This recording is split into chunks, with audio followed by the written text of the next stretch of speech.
Ayan na siya, umaandar siya. Ayan, sinit ko yan sa tray, sa number 1 ha. Ayan, pwede na natin i-check yan kung mainit. Ayan, hintayin natin para ayan. Ayan, sa tray ko yan isinit. Ayan. Napatalo lang yan sa Rambo, sa barangay. Tapos, hindi ko namin sa akin ginagamit yan eh. Ayan, pwede na natin check yan. Pwede ko na siya i-check kung uminit ba yung kanyang laman. Ayan. Yan natin, walang kainit-init. Ayan. Yan ang problema niya, walang kainit-init oh. Wala siyang kainit-init. Yan, repair na yun. Pagkitabilang ko yan kasi mamaya natin. Yan, repair na natin. Microwave na hindi umiinit. Hanabishi. Yan. Kaya na-able mo na. Hanabishi. Para medyo maluwag. Tapos yan. Ganda. Tapos, buksan na natin ang microwave na hindi umiinit.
Ayan guys, tinisting ko na siya guys.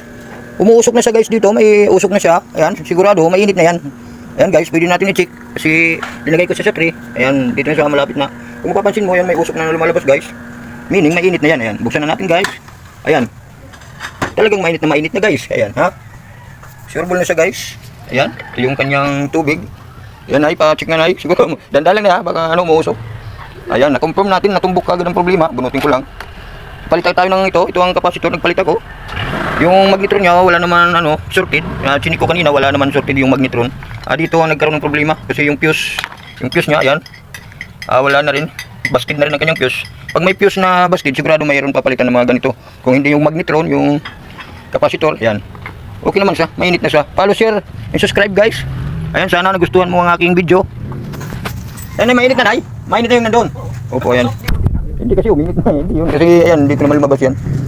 Natural, ano kasi yung tubig yun, kumulo na po.